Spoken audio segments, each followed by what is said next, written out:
Napaungol si Elara Santos habang pilit niyang iminulat ang kanyang mga mata. Tumambad sa kanya ang puting kisame, maliwanag na ilaw, at ang nakakapanindig balahibong tunog ng monitor na nagsisipol sa gilid niya. Amoy alkohol at gamot. Ospital. Pero bakit? Anong nangyari? Pilit niyang iginalaw ang kanyang kanang kamay. Masakit. May vidrip na nakakabit sa kanya. Sinubukan niyang umupo pero isang matalim na kirot ang tumusok sa kanyang ulo. Napahawak siya sa sentido, pakiramdam niya ay parang pinupukpok ito ng martilyo. Walang kahit anong pamilyar. Walang alaala. Isang malaking, nakakapanindig balahibong blanko. Gising na siya, isang boses ang narinig niya, malapit sa kanyang paanan. Isang babaeng nurse ang mabilis na lumapit sa kanya, kasunod ang isang lalaking nakauniporme ng doktor. Ma'am, naririnig niyo po ba ako? Tanong ng doktor, ang boses ay kalmado ngunit may otoridad. Kilala niyo po ba ang pangalan niyo? Umiling si Elara, nagpatak ang luha sa gilid ng kanyang mga mata. Hindi niya alam. Hindi niya maalala ang kanyang pangalan. Ang takot ay unti-unting gumagapang sa kanya, isang malamig na kamay na humihigpit sa kanyang dibdib. Sino ako? Ilang araw ang lumipas na puno ng mga pagsusuri, mga tanong na hindi niya masagot, at ang patuloy na kirot sa kanyang ulo. Si E. Alaric de la Vega, ang lalaking doktor na unang nakausap niya, ang naging anino niya sa ospital. Siya ang nagsasabi kung ano ang dapat niyang kainin, anong gamot ang dapat inumin, at kung gaano katagal pa siya dapat manatili. Profesional siya, walang bahid ng personal na damdamin, ngunit may kakaibang pag-aalala sa kanyang mga mata tuwing nakatingin siya kay Elara. Enmo Santos, sabi niya isang hapon, hawak ang chart. Stable na ang kondisyon niyo. Maaari na kayong lumabas bukas. Napangiti si Elara, ngunit maihalo pa ring kalungkutan. Pero saan po ako pupunta, Dok? Wala akong maalala. Wala akong matandaan na pamilya o tirahan. Napakunot ang noo ni E. Alaric. Wala pa rin kaming nakitang miyembro ng pamilya mo, Gil Santos. Pero huwag kang mag-alala. Hindi kita pababayaan. Tinitigan niya si Elara, at sa mga mata niya ay may nakitang Elara na hindi lang awa, kundi may pag-aalala na nagbigay sa kanya ng kakaibang ginhawa. May lugar ako kung saan ka maaaring manatili. Sa ngayon. At doon nagsimula ang kanyang bagong ibuhay. Nang sumunod na araw, umalis si Elara sa ospital, hindi sa isang taxi o pribadong sasakyan, kundi sa isang mamahaling sasakyan na minamaneho mismo ni E. Alaric. Ang biyahe ay mahaba, papalabas ng syudad. Nagtataka si Elara. Saan sila pupunta? Huminto sila sa harap ng isang napakalaking gate na yari sa kahoy at bakal. Sa likod nito ay nakatayo ang isang lumang mansyon, may bakas ng panahon ngunit napakaganda pa rin. Ang mga pader nito ay nababalutan ng lianas, at ang malawak na hardin ay puno ng makukulay na bulaklak. Dito ka maninirahan, tanong ni Elara, manghang-mangha. Tumango si E. Alaric. Ito ang Villa de la Vega. Lumaki ako rito. Malaki ang bahay at kung gusto mo ng kapayapaan, makikita mo rito. Habang naglalakad sila papasok, naramdaman ni Elara ang bigat ng katahimikan sa loob ng mansyon. Malinis, maaliwalas, ngunit tila walang buhay. Nakarating sila sa isang malaking sala at doon, biglang nag-iba ang lahat. Tatlong bata ang biglang sumalubong sa kanila, tumatakbo at sumisigaw ng si Papa. Ang panganay, isang matangkad na babae na may matatalim na mata, mga 8 taong gulang. Ang pangalawa, isang lalaking may masiglang ngiti, mga 6 na taong gulang. At ang bunso, isang tahimik na babae na may malalaking mata, marahil ay 5 taong gulang. Nagulat si Elara. Hindi niya inaasahan na may pamilya si E. Alaric. At bakit niya dinala si Elara rito, sa bahay nila? Athena, Eros, Celine, tawag ni E. Alaric, ang tinig ay lumambot. This is Aunt Lara. She will be staying with us for a while. Nakatitig ang mga bata kay Elara, tila sinusuri siya. Ngumiti si Elara, pilit na pinapakalma ang sarili. Hello, mahinang sabi niya. Agad na lumapit si Eros, ang pinakamalikot, at kinuha ang kanyang kamay. Hi, Ate Lara. Ikaw na ba yung bagong mama namin? Nanlaki ang mga mata ni Elara. Napatingin siya kay E. Alaric, na agad namang sumingit, Eros, huwag kang ganyan. Ate Lara lang siya. Mabilis na ibinaling ni Alarik ang atensyon niya sa mga bata. Sige, maglaro na kayo. May pag-uusapan kami ni Ate Lara. Ngunit sa kabila ng pagtatama ni Alarik, hindi maalis sa isip ni Elara ang tanong ni Eros. Bagong mama? Mayroon ba siyang alaala na konektado sa mga bata? Pamilyar ang kanilang mga mukha, lalo na ang malalaking mata ni Celine na tila nakakakita sa kaibuturan ng kanyang kaluluwa. Naramdaman ni Elara ang kanyang ulo na muling kumirot. Pumikit siya, pilit na inaalala ang isang bagay, kahit anong bagay. Ngunit ang tanging lumabas ay isang fragment ng isang panaginip, isang malakas na tunog, bumubulusok na sasakyan, at ang pakiramdam ng takot. May dugo. At may sigaw. Pagkatapos ng hapunan, habang nag-iisa si Elara sa kanyang silid, pilit niyang iniisip ang mga bata. Naisip niya ang sarili na nagluluto, nagbabasa ng kwento, nagpapatahan. Mga imahe na malabo, ngunit may malalim na emosyon. Posible kayang. Biglang bumukas ang pintuan ng kanyang silid. Nakatayo si Celine sa may pintuan, nakahawak sa isang lumang manika. Mahina itong lumapit kay Elara na nakaupo sa gilid ng kama. Mama, bulong ni Celine, ang mga mata ay puno ng lungkot. Lumapit ito at mahigpit na yumakap sa binti ni Elara. Nabigla si Elara. Huminto ang kanyang paghinga.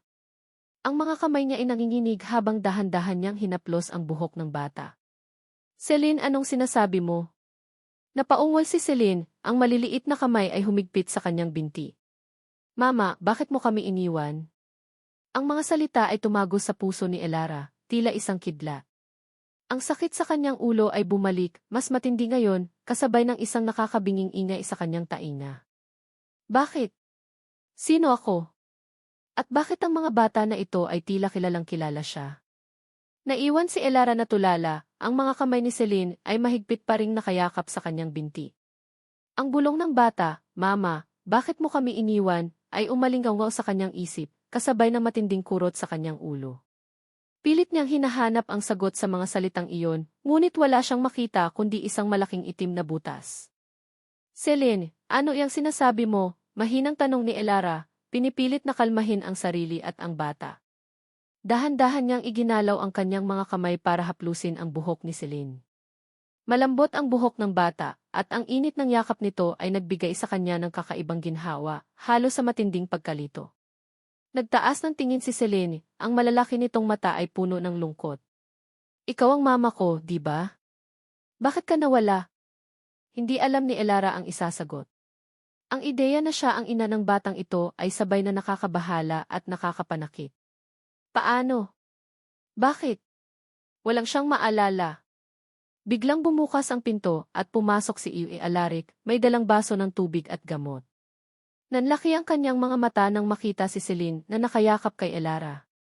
Mabilis siyang lumapit. Celine, anong ginagawa mo rito? At anong sinasabi mo? Tanong ni Alarik, ang tinig ay maihalong pag-aalala at kaba.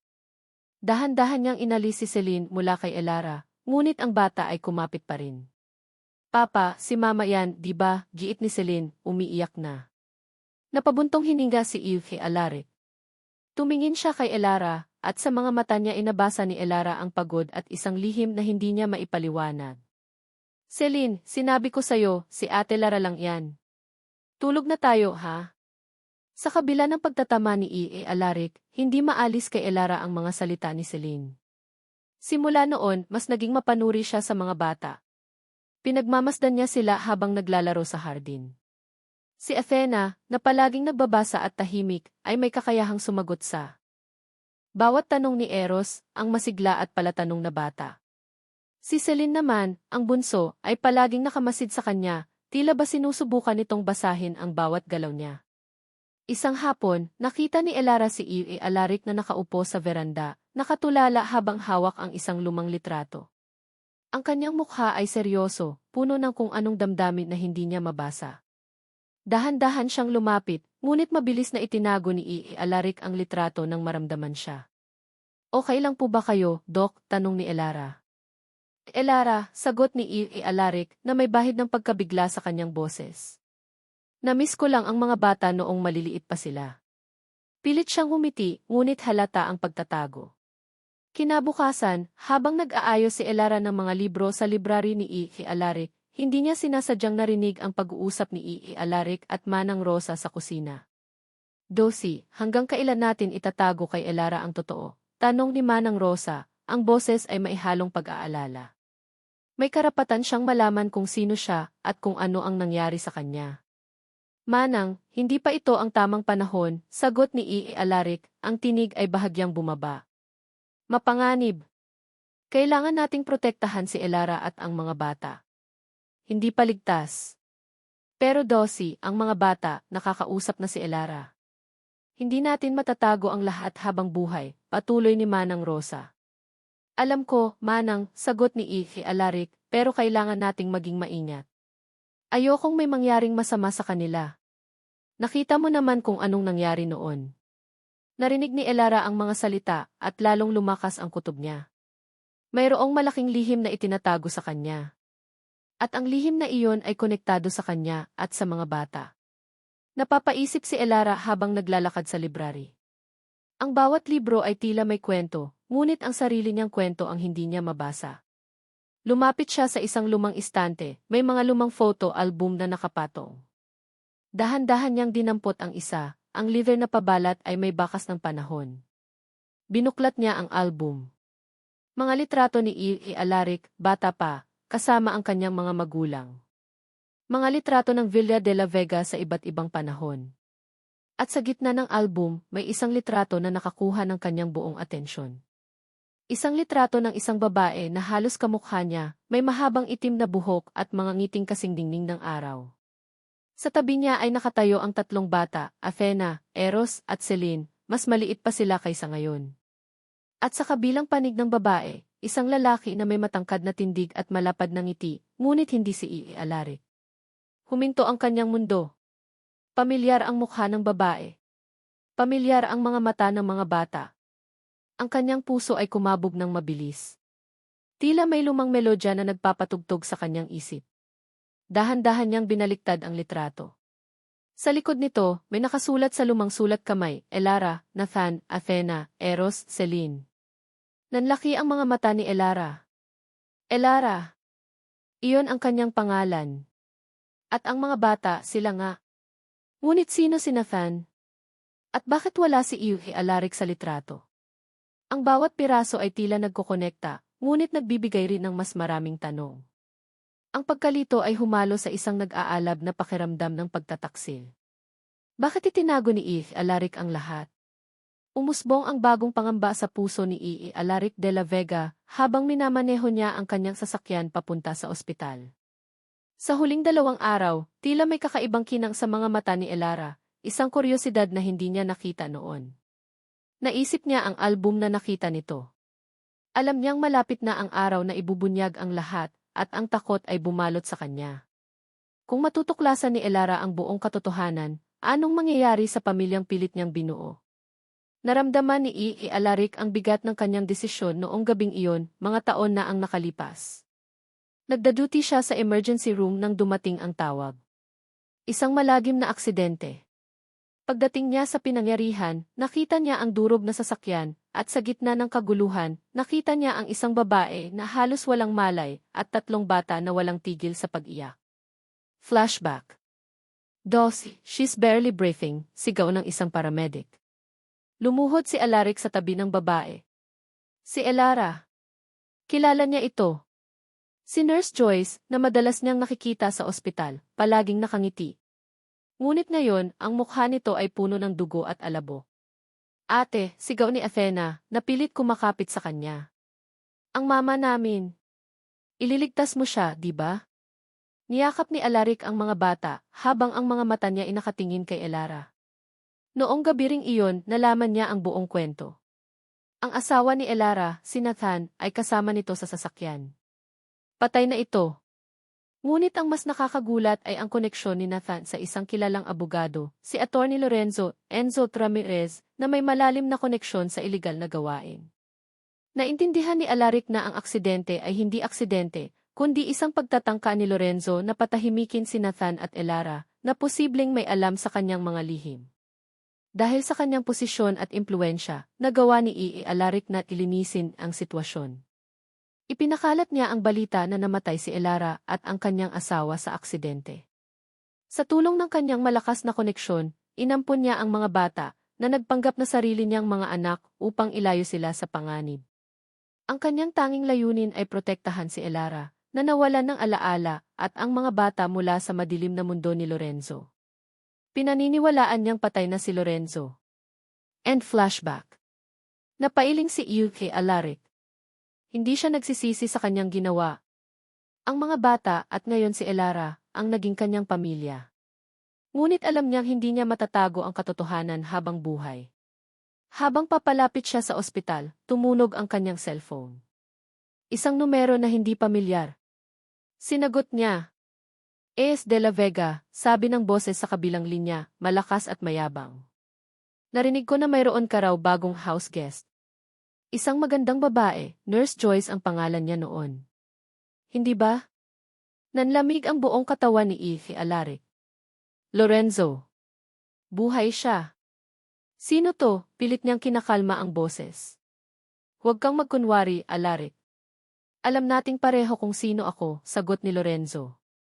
Ang mahalaga, gusto ko lang ipaalam sa'yo na hindi ako nakakalimot. At ang mga bagay na akin dapat bumalik sa akin. Naramdaman ni E. Alaric ang pagtaas ng kanyang galit. Anong kailangan mo, Enzo? Ang asawa ko at ang mga anak ko, diretsong sagot ni Lorenzo. Sila ay akin. At kukunin ko sila. Kung ayaw mong masaktan. Napapikit si E. Alaric. Ang pinakamalaking takot niya ay nagkatotoo. Hindi siya namatay. At ngayon, naghahanap siya. Manatili ka sa kanila, banta ni E. Alaric. Wala kang makukuha mula sa akin. Tumawa si Lorenzo. Malalaman mo, Alaric, na kapag may gusto ako, nakukuha ko. At malalaman din ni Elara ang lahat. Ang lahat ng kasinungalingan mo. Pinuto ni Lorenzo ang tawag. Nanatili si E. Alaric na nakatulala, ang cellphone ay mahigpit na nakahawak sa kanyang kamay. Ang Villa de la Vega ay hindi naligtas. Kailangan niyang kumilos ng mabilis. Pag-uwi niya, kaagad niyang tinawagan ang security team. Nagbigay siya ng mahigpit na utos na doblehin ang seguridad sa lahat ng pinto at bintana. Mayroon siyang mga koneksyon at gagamitin niya ang lahat para protektahan ang kanyang pamilya. Isang gabi, habang tulog na ang mga bata, pinuntahan ni E. Alaric ang silid ni Elara. Nakita niya itong natutulog, mahimbing.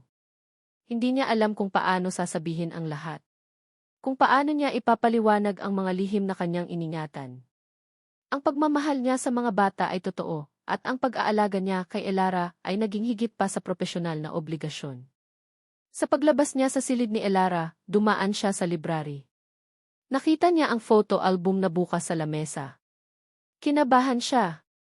Bumalik siya sa kwarto ni Elara. Sa tabi ng kama, nakita niya ang litrato na dati inasa album, ang mukha ni Elara, ng mga bata at ni Nathan. Ngunit wala na roon ang litrato. Nagmadali siyang bumalik sa library at hinanap ang litrato. Wala. Lumakas ang tibok ng puso ni Ethe Alaric. Alam na ni Elara. Kung hindi man lahat, mayroon na siyang hinala. Ang pinakakinatatakutan niya ay nangyari na. Hindi nakatulog si Elara ng gabing iyon. Ang litratong hawak niya, ang kanyang mukha, ang mga bata, at ang misteryosong si Nathan, ay paulit-ulit na naglalaro sa kanyang isip. Ang mga salita ni Celine at ang pag-uusap ni E. Alaric at Manang Rosa ay tila apoy na nagpapanigas sa kanyang pagdududa. Pinaglalaruan ba siya ni E. Alaric? Bakit niya itinago ang lahat ng ito? Bumangon siya ng maaga, ang puso ay puno ng galit at pagkalito. Hindi na niya kaya ang mga lihim. Kailangan niyang malaman ang katotohanan, gaano man ito kasakit. Nag-aalmusal si E. Alaric at ang mga bata nang bumaba si Elara. Sinalubong siya ng ngiti ni Eros at Celine. Ngunit walang ngiti si Elara. Direkta siyang tumungo kay E. Alaric, hawak ang litrato. Es de la Vega, malamig niyang sabi, inilapag ang litrato sa lamesa. Maaari niyo po bang ipaliwanag ito? Nanlaki ang mga mata ni E. Alaric. Nakita niya ang litrato at ang pagtatago niya ay tila naglaho. Tumayo siya, ang mukha ay seryoso. Elara, may kailangan kang malaman. Ang kailangan kong malaman ay kung bakit niyo itinago ang lahat sa akin. Putol ni Elara, tumaas ang boses. Hindi niya mapigilan ang pag-agos ng kanyang emosyon. Bakit niyo ako niloko? Bakit niyo hinayaan na maniwala akong wala akong sinuman, samantalang ang mga bata, sila pala ang mga anak ko? Narinig ng mga bata ang pagtatalo. Agad na yumakap si Celine kay Izzy Alaric, samantalang si Athena at Eros ay nakatayo lamang, naguguluhan. Elara, kailangan kong ipaliwanag, pakiusap ni Izzy Alaric, sinubukang abutin ang kamay ni Elara, ngunit umiwas siya. Para sa kaligtasan mo at ng mga bata ang lahat ng ito. Kaligtasan? O pagkontrol, tanong ni Elara, ang boses ay nanginginig. Ang kanyang tiwala kay Izzy Alaric ay gumuho. Hindi ko na kayang manatili rito. Kailangan kong malaman ang totoo sa sarili ko. Walang sabi-sabi, tumalikod si Elara at lumabas ng bahay. Tinawag siya ni Izzy Alaric, ngunit hindi siya lumingon. Hindi niya alam kung saan siya pupunta, ngunit ang tanging alam niya ay kailangan niyang umalis sa Villa de la Vega, sa lahat ng kasinungalingan doon. Naglakad si Elara ng naglakad hanggang sa marating niya ang kalsada na papunta sa bayan. Kailangan niyang makahanap ng tulong. Kailangan niyang malaman kung sino siya at kung ano ang kanyang nakaraan. Matapos ang halos 1 oras na paglalakad, nakarating siya sa isang maliit na bayan.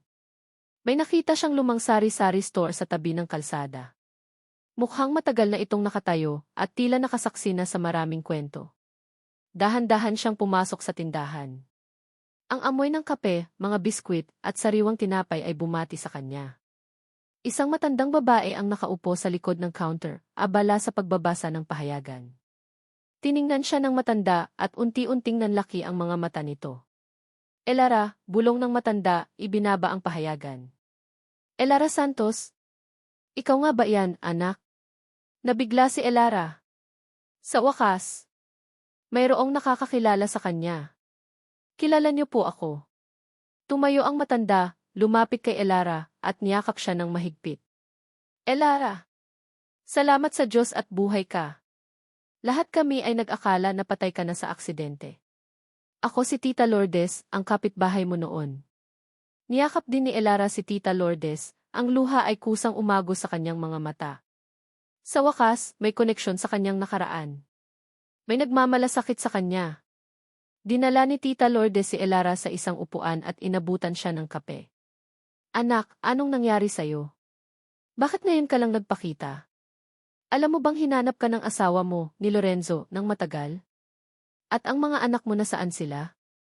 Akala namin namatay kayo ni Nathan sa aksidente. Naguguluhan si Elara. Lorenzo. Akala ko si Nathan ang asawa ko. At ang mga anak ko nasa Villa de la Vega sila. Sila ang mga anak ni Izzy Alaric. Nagulat si Tita Lourdes. Ano? Ang mga bata. Pero imposible yan. Ang mga bata ay mga anak mo at ni Nathan. At si Lorenzo. Siya ang asawa mo, Elara. Hindi si Nathan. Si Nathan ang kapatid ni Lorenzo na kasama mo sa sasakyan nang mangyari ang aksidente. Para siyang binuhusan ng malamig na tubig. Si Lorenzo ang kanyang asawa. Si Nathan ang kapatid ni Lorenzo.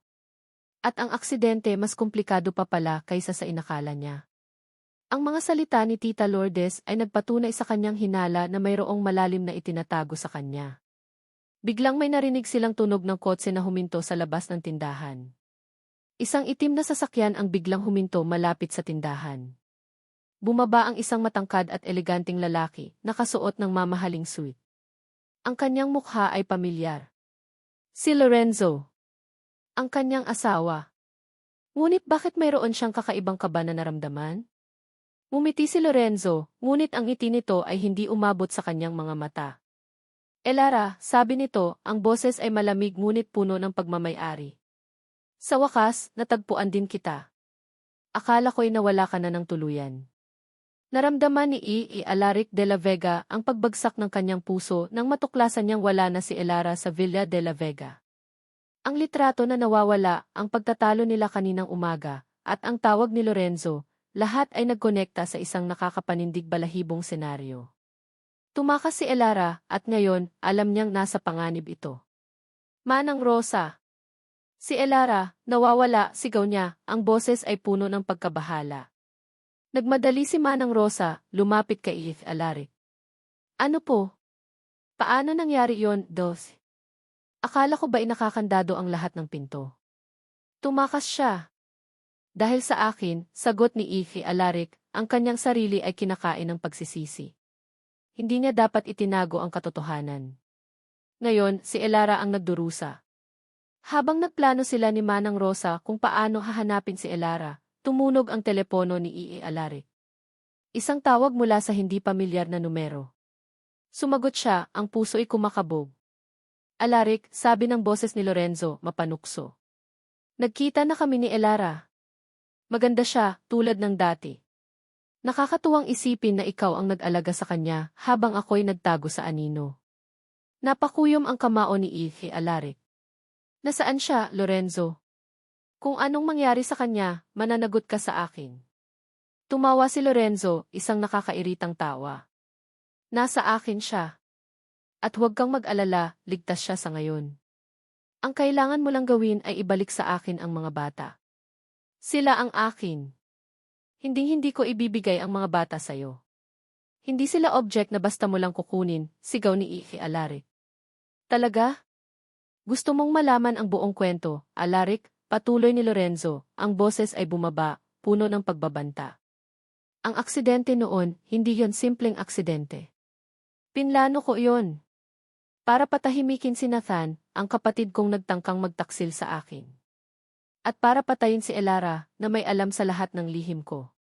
Pero nagkamali ako. Nakaligtas si Elara at dahil sa'yo, nabuhay siya.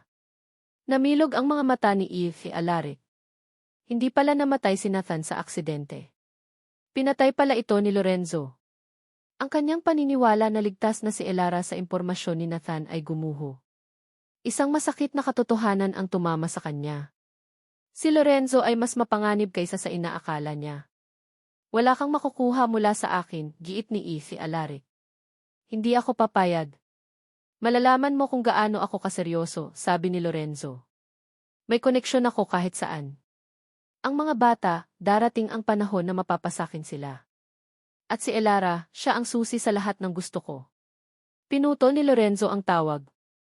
Nanatili si Alaric na nakatulala, ang kanyang mundo ay gumuho. Ang kanyang plano na protektahan sila ay tila nabigo. Nakaramdam siya ng matinding galit at takot. Kailangan niyang iligtas si Elara. At kailangan niyang protektahan ang mga bata. Pumunta siya sa silid ng mga bata. Nakita niya sina Athena at Eros na nagbabasa. Si Celine ay nakahiga sa kama, hawak ang kanyang manika. Lumapit siya at niyakap ang tatlo. Mga anak, sabi niya, ang boses ay nanginginig.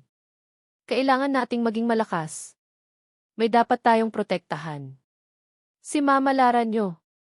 Tiningnan siya ni Athena, ang matatalas nitong mata ay tila nakakakita sa kanyang paghihirap. Anong nangyayari, Papa? May masamang tao na gustong saktan si Mama Lara, sagot ni Alaric. Pero ipinapangako ko sa inyo, hindi ko hahayaang mangyari iyon. Hinding-hindi. Sa paglubog ng araw, naramdaman ni Alaric ang bigat ng pag-iisa. Puno ng pagsisisi ang kanyang puso. Ang pagtatago ng katotohanan ay tila naging bumerang na ngayon ay nagdudulot ng panganib sa mga taong mahal niya. Ang tanging paraan para mabawi niya si Elara at protektahan ang kanyang pamilya ay ang harapin si Lorenzo, gaano man ito kapanganib. Mabilis niyang kinuha ang kanyang cellphone. Kailangan niya ng tulong. Hindi niya ito kayang gawin mag-isa. Nabulag si Elara ng flash ng kamera. Ang ilaw na sumunod sa bawat flash ay nagdulot ng matinding sakit sa kanyang ulo. Pilit niyang ipinikit ang kanyang mga mata, umaasa na mawawala ang lahat. Ngunit ang mga boses, ang presensya ni Lorenzo Ramirez sa harap niya, totoo ang lahat. Sa wakas, Elara. Sa wakas ay muli tayong nagkita, sabi ni Lorenzo, ang kanyang boses ay maihalong pagmamay-ari. Hinawakan niya ang braso ni Elara, ngunit agad itong inalis ni Elara. Ang paghawak niya ay tila yelo na nagdulot ng panginginig sa buong katawan ni Elara. Bitawan mo ako, matigas na sabi ni Elara, kahit pa nanginginig ang kanyang boses. Ang kanyang isip ay gulong-gulo sa mga bagong impormasyon mula kay Tita Lourdes. Si Lorenzo ang asawa niya. At si Nathan, kapatid nito. Ang lahat ay tila isang masalimuot na palaisipan. Hindi ka pa rin nagbabago, Elara, sabi ni Lorenzo, bahagyang natawa. Ang kanyang mga mata ay matalim at tila nakakakita sa kaibuturan ng kaluluwa ni Elara. Kailangan mong maalala ang lahat. Ang lahat ng kasinungalingan at pagtataksil. Dinala si Elara ng dalawang malaking lalaki, tauhan ni Lorenzo, patungo sa isang sasakyan. Pilit siyang lumalaban, ngunit wala siyang magawa. Ang huling nakita niya ay ang nag-aalalang mukha ni Tita Lourdes, na pilit na humihingi ng tulong. Ang biyahe ay mahaba at nakakapanindig balahibo. Nakakulong si Elara sa likod ng sasakyan, habang si Lorenzo ay nakaupo sa harap, paminsan-minsan ay sumusulyap sa kanya sa rearview mirror. Ang kanyang titig ay nagdulot ng matinding kaba sa puso ni Elara. Dinala siya sa isang lumang bodega, malayo sa bayan. Maraming kalat sa loob at amoy alikabok at lumang kahoy. Itinulak siya ng mga tauhan ni Lorenzo sa isang upuan at tinalian ang kanyang mga kamay at paa. Ngayon, sabi ni Lorenzo, lumapit kay Elara, mayroon tayong oras para mag-usap. Gusto kong maalala mo ang lahat. Ang bawat detalye.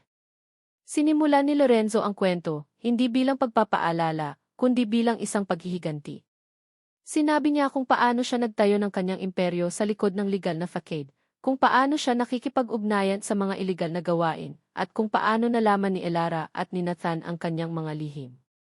Ang bawat salita ni Lorenzo ay tila isang balang tumatama sa isip ni Elara, na nagpapalitaw ng mga alaala na matagal nang nakatago.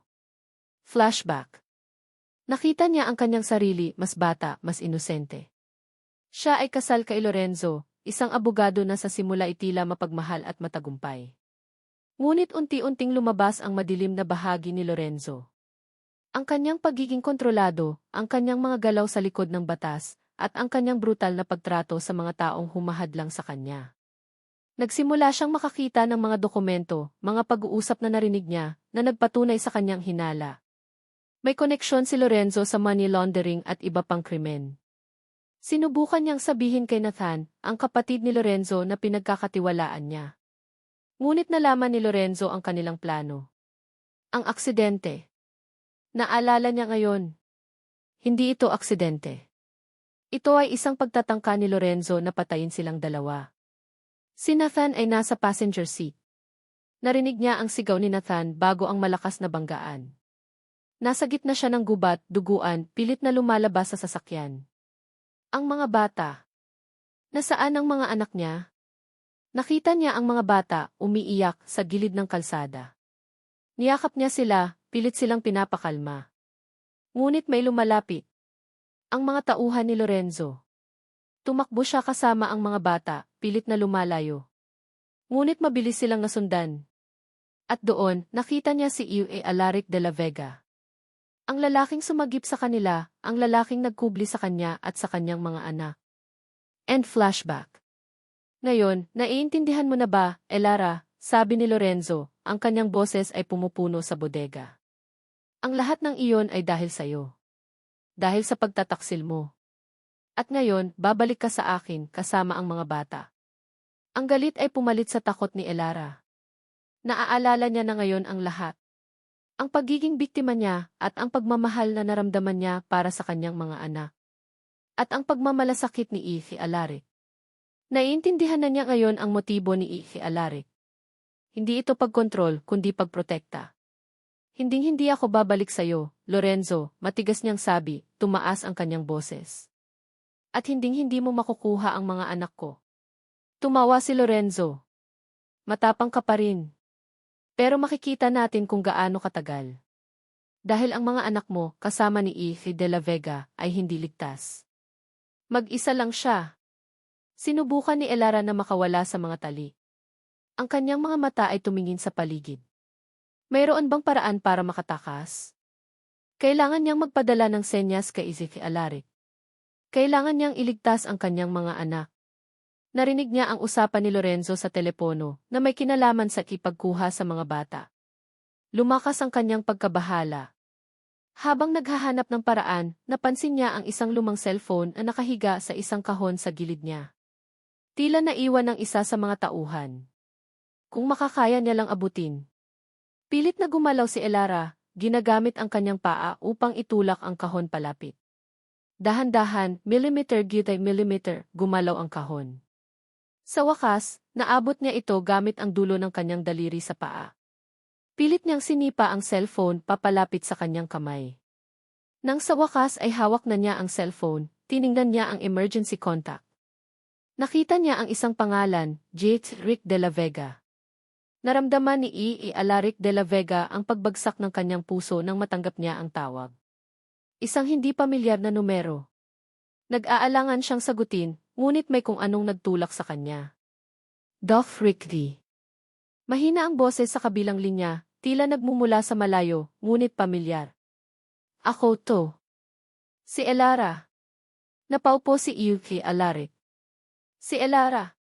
Buhay ito. Elara. Nasaan ka? Ligtas ka ba? Sunod-sunod niyang tanong, ang boses ay puno ng pag-aalala at pagmamahal na matagal niyang tinago.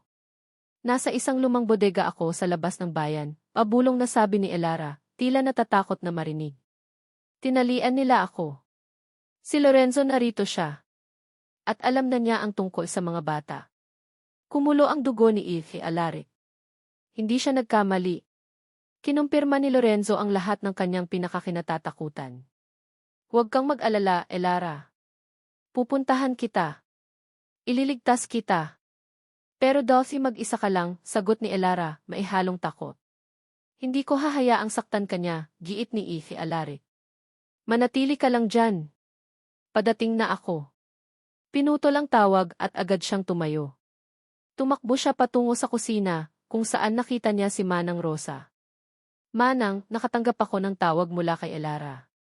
Nasa isang bodega siya, bihag ni Lorenzo, sabi ni Yuki Alaric, ang kanyang boses ay nanginginig sa galit at pagkabahala. Nanlaki ang mga mata ni Manang Rosa. Naku po, Dolphy. Kailangan nating kumilos kaagad. Alam ko, sagot ni Yuki Alaric, naglalakad ng paikot-ikot. Kailangan natin ng tulong. Pero hindi ko tiwala ang mga pulis, may koneksyon si Lorenzo. May alam ako, Dolphy, sabi ni Manang Rosa, ang kanyang mukha ay seryoso. May tiwala akong tao. Si Mang Tonyo. Dating pulis, ngayon ay pribadong investigador. Malalim ang kaalaman niya sa mga gawain ni Lorenzo.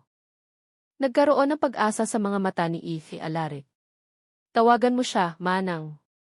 Kailangan natin siya ngayon. Habang hinihintay nila si Mang Tonyo, pumasok si Yuki Alaric sa silid ng mga bata. Nakita niya silang natutulog, mahimbing. Lumuhod siya sa tabi ng kama ni Celine, hinaplos ang buhok ng bata. Naramdaman niya ang matinding pangangailangan na protektahan sila, na ibalik sa kanila ang kanilang ina. Papa, bulong ni Athena na nagising. Tiningnan niya si Yuki Alaric, ang kanyang mga mata ay nag-aalala. Ayos lang ba kayo? Nasaan po si Mama Lara? Ayos lang ako, anak, sabi ni Yuki Alaric, pinipilit na ngumiti. Si Mama Lara kailangan niya tayo. Kailangan nating iligtas siya mula sa masamang tao. Niyakap niya ang mga bata, sinubukan niyang ibigay sa kanila ang lahat ng lakas na mayroon siya. Magiging maayos ang lahat. Ipinapangako ko sa inyo. Makalipas ang ilang minuto, dumating si Mang Tonyo, isang matipunong lalaki na may matatalas na mata. Ipinakita ni Manang Rosa kay Mang Tonyo ang briefing tungkol kay Lorenzo. Attorney Lorenzo Ramirez, sabi ni Mang Tonyo, sinuri ang mga dokumento. May reputasyon siya sa ilalim ng lupa. Pero matagal ko na siyang minamanmanan. Mayroon akong impormasyon tungkol sa kanyang mga pinagtataguan. Ibinigay ni Mang Tonyo ang lokasyon ng bodega kay Yuki Alaric. Mukhang doon niya dinadala ang kanyang mga biktima. Pero kailangan nating maging maingat, Dolphy. Marami siyang tauhan at armado sila. Hindi ako natatakot, sagot ni Yuki Alaric, ang kanyang mukha ay puno ng determinasyon. Ang tanging gusto ko ay iligtas si Elara. At protektahan ang mga anak ko. Binuo nila ang plano. Mang Tonyo, kasama ang kanyang maliit na team ng mga dating pulis, ay gagawa ng diversion sa harap ng bodega. Samantala, si Yuki Alaric, na may kaalaman sa layout ng bodega mula sa impormasyon ni Mang Tonyo, ay sisingit sa likod. Kailangan nating maging mabilis, sabi ni Mang Tonyo. Kapag naramdaman nilang may problema, posibleng saktan nila si Elara. Handa ako, sagot ni Iki Alaric, hinawakan ang kanyang first aid kit. Hindi niya kayang dalhin ang baril, ngunit handa siyang gamitin ang kanyang mga kakayahan bilang doktor upang iligtas si Elara. Nagsimula silang kumilos. Ang gabi ay bumaba na at ang dilim ay nagbigay ng kanlungan sa kanilang operasyon. Ang hangin ay malamig, ngunit ang loob ni Iki Alaric ay nag-aalab. Hindi siya papayag na mawala si Elara. Hindi na muli. Nanginginig ang mga kamay ni Elara Santos habang pilit niyang pinipindot ang mga numero sa lumang cellphone. Ang pag-asa ay tila isang munting ilaw sa gitna ng kadiliman. Kung makausap niya lang si Iki Alaric, may pag-asa pa. Biglang bumukas ang pinto ng bodega. Pumasok si Lorenzo Ramirez, nakangiti. May kausap ka yata, Elara?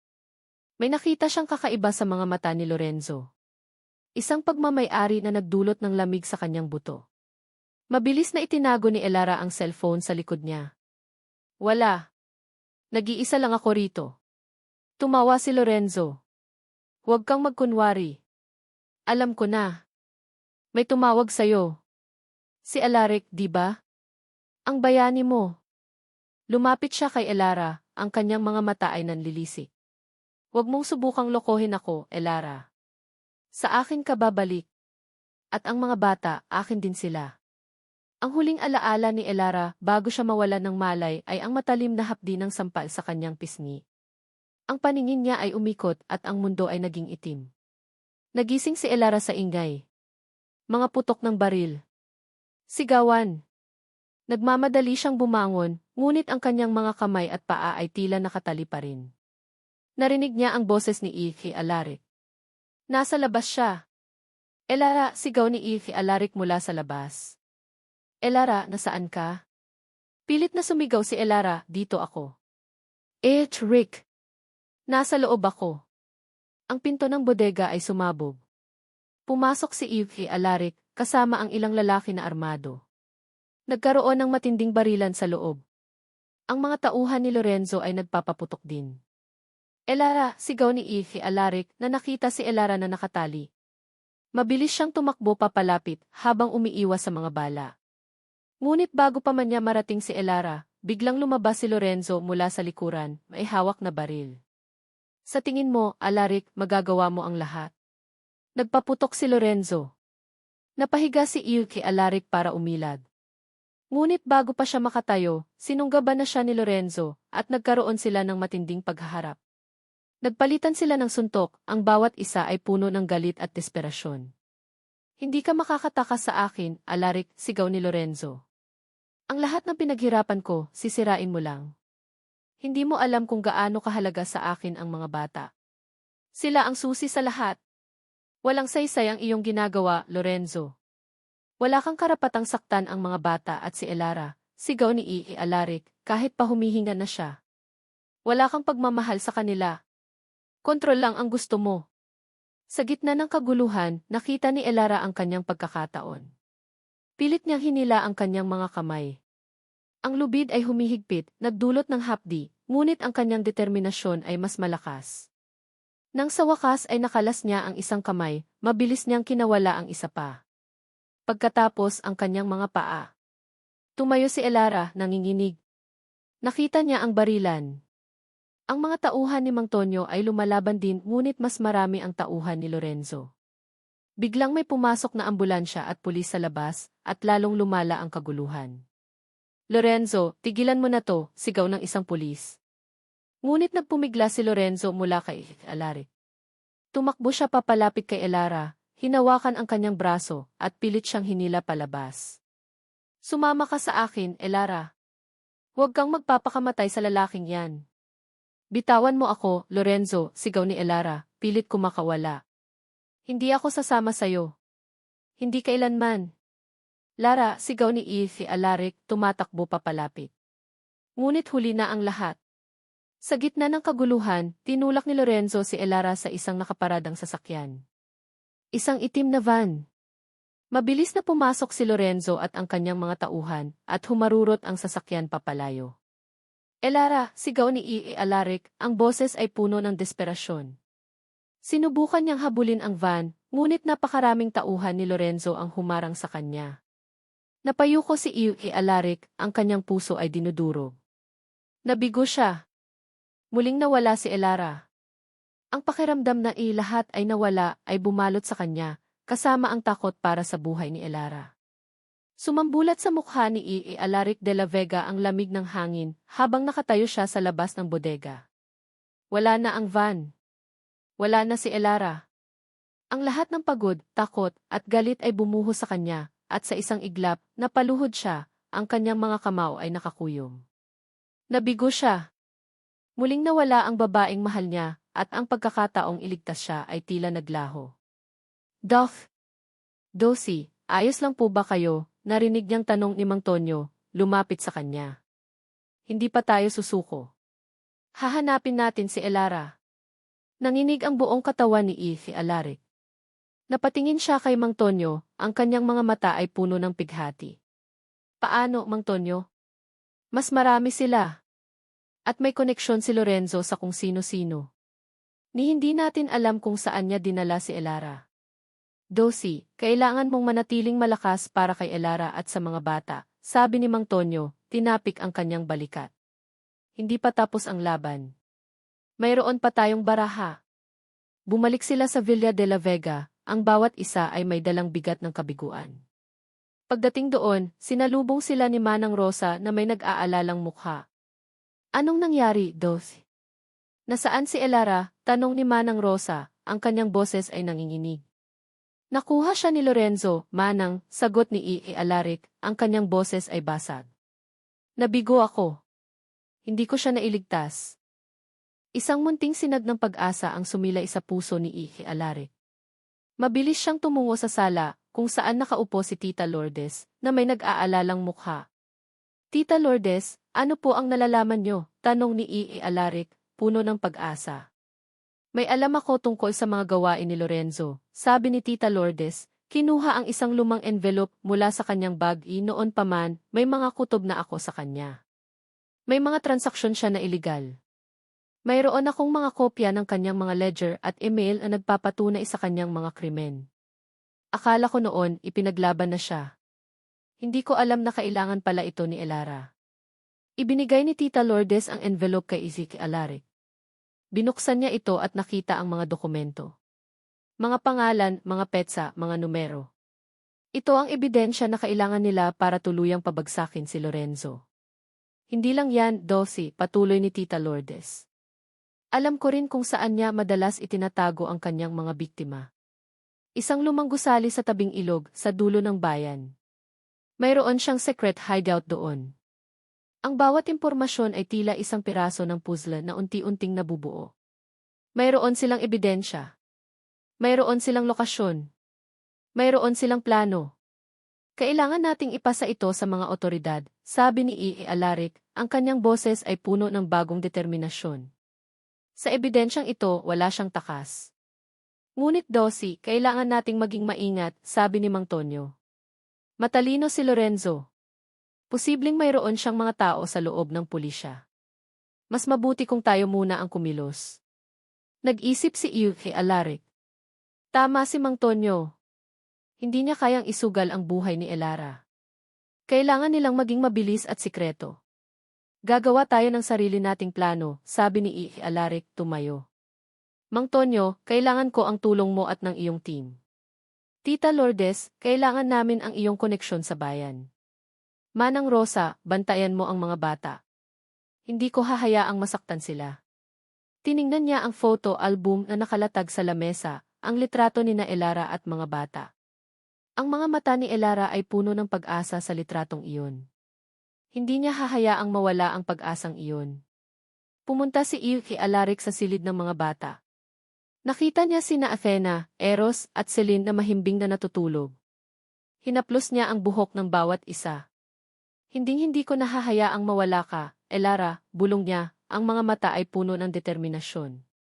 At hinding-hindi ko hahayaang masaktan ang mga anak natin. Babawiin kita. Naginaw si Elara Santos sa loob ng lumang bodega. Ang kadiliman ay tila bumabalot sa kanya, at ang lamig ay tumago sa kanyang buto. Sa loob ng 2 araw, halos walang kain at tulog, binubulungan siya ni Lorenzo ng mga kwento ng kanilang nakaraan, mga kwento ng pagtataksil at pagmamay-ari na nagdulot ng matinding pagkadiri sa kanya. Ngunit sa bawat salita ni Lorenzo, mas lumakas ang kanyang determinasyon. Hindi siya susuko. Hindi niya hahayaang maging biktima. Narinig niya ang boses ni Lorenzo sa telepono na may kausap tungkol sa pagkuha sa mga bata. Namilog ang kanyang mga mata. Hindi. Hindi niya hahayaang mangyari iyon. Makakakuha ka ba ng mga papeles para sa kanila? Tanong ni Lorenzo sa kausap. Kailangan kong matiyak na walang makakaagaw sa kanila sa akin. Sila ang susi para makakuha ako ng mas malaking halaga. Narinig ni Elara ang mga salita at naintindihan niya ang tunay na motibo ni Lorenzo. Hindi niya mahal ang mga bata. Ginagamit niya lang sila. Ang galit ay pumalit sa takot. Biglang bumukas ang pinto ng bodega at pumasok si Lorenzo. Maghanda ka, Elara. Darating na ang ating mga anak.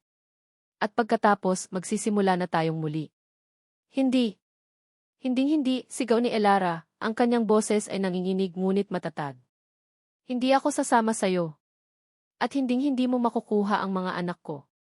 Tumawa si Lorenzo. May tiwala ka pa rin sa sarili mo, ano? Sayang. Dahil wala ka nang magagawa. Lumapit siya kay Elara, ang kanyang mga mata ay nanlilisik. Ngunit bago pa man niya marating si Elara, isang malakas na putok ang sumabog sa labas. Nagulat si Lorenzo. Narinig mo yon, Lorenzo, sabi ni Elara. Ang isang ngiti ay sumilay sa kanyang labi, kahit pa nanginginig siya. Hindi ka nag-iisa. Darating sila. Sino? Sigaw ni Lorenzo, tumakbo sa bintana.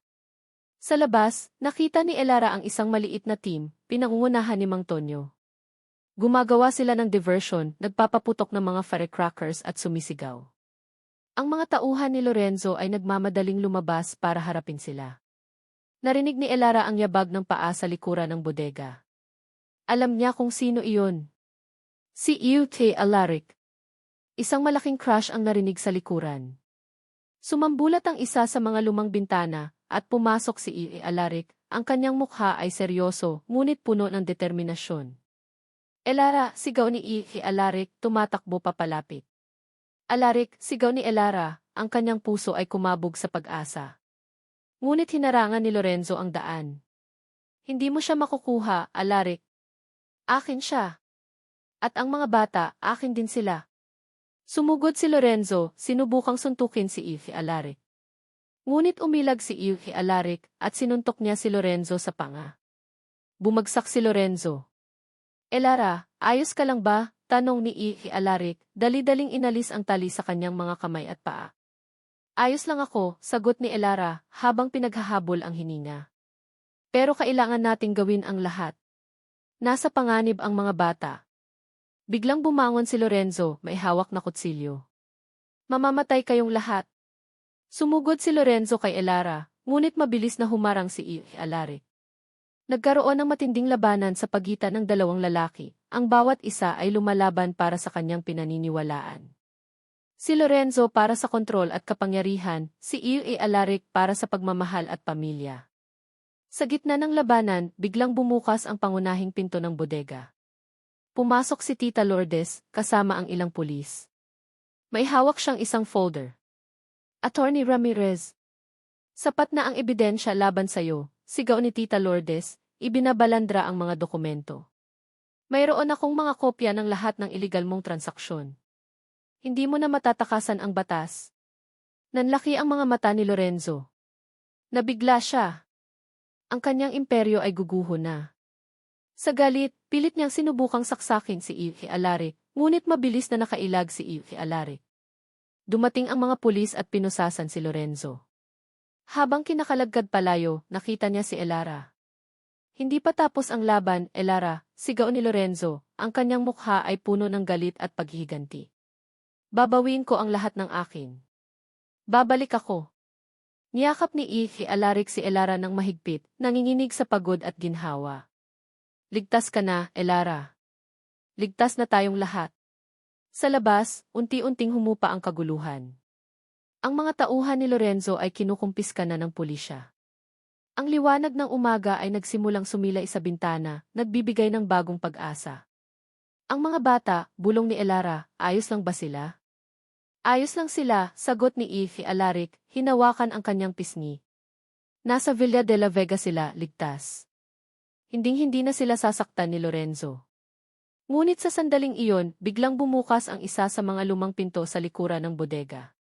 Isang lalaki na may hawak na baril ang sumulpot. Ang kanyang mga mata ay nanlilisik sa galit. Tinutok niya ang baril kay Ify Alaric. Umalingaw-ngaw ang tunog ng baril sa loob ng bodega, kasabay ng sigaw ni Elara Santos. Naramdaman niya ang init ng dugo sa kanyang kamay at nakita niya si Ify Alaric de la Vega na nakahando sa isalupa, duguan ang balikat. Hindi niya inaasahan ang huling pag-atake. Alaric, sigaw ni Elara, lumuhod sa tabi ni Ify Alaric. Tiningnan niya ang taong bumaril, isa sa mga tauhan ni Lorenzo, na ngayon ay hawak na ng pulis. Ayos ka lang ba? Anong nangyari sa'yo? Ayos lang ako, Elara, sabi ni Ify Alaric, pilit nang umiti kahit pahalata ang sakit. Gasgas lang to, mahalaga, ligtas ka na. Lumapit ang mga paramedic at agad na sinimulan ang paggamot sa sugat ni Ify Alaric. Si Lorenzo at ang kanyang mga tauhan ay tuluyan ng kinumpiska ng pulisya. Ang kaguluhan ay unti-unting humupa at ang kapayapaan ay nagsimulang bumalik sa bodega. Sa labas, sinalubong sila ni Mang Tonyo at Tita Lourdes. Yakap-yakap ni Tita Lourdes si Elara, umiiyak sa tuwa at ginhawa. Salamat sa Diyos, Elara. Ligtas ka na, sabi ni Tita Lourdes, habang patuloy ang pag-agos ng luha. Salamat, Tita. Salamat sa lahat, sagot ni Elara. Dinala si Ify Alaric sa ospital para gamutin ang kanyang sugat. Habang naghihintay si Elara sa labas ng emergency room, napaisip siya sa lahat ng nangyari. Ang mga lihim, ang pagtatago, ang panganib at ang pagmamahal. Naiintindihan na niya ngayon ang lahat. Ang pagtatago ni Ify Alaric ay hindi dahil sa pagkontrol, kundi sa pagmamahal at pagprotekta. Nang lumabas si Ify Alaric, may benda na sa kanyang balikat, lumapit si Elara. Alaric, maraming salamat. Sa lahat. Patawarin mo ako kung pinagdudahan kita. Ngayon, naiintindihan ko na ang lahat. Tumitig si Ify Alaric sa kanya, ang kanyang mga mata ay puno ng pag-unawa. Hindi mo kailangang humingi ng tawad, Elara. Kung naging tapat lang ako sa simula, hindi mangyayari ang lahat ng ito. Ang tanging gusto ko ay maprotektahan ka at ang mga bata. Niyakap ni Elara si Ify Alaric, ang kanyang puso ay puno ng kapayapaan. Sa yakap na iyon, tila ang lahat ng sakit at trauma ay unti-unting nawawala.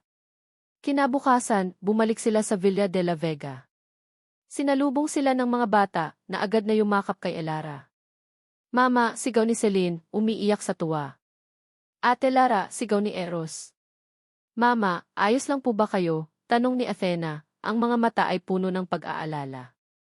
Lumuhod si Elara, niyakap ang tatlo. Ayos lang ako, mga anak. Ayos lang ako.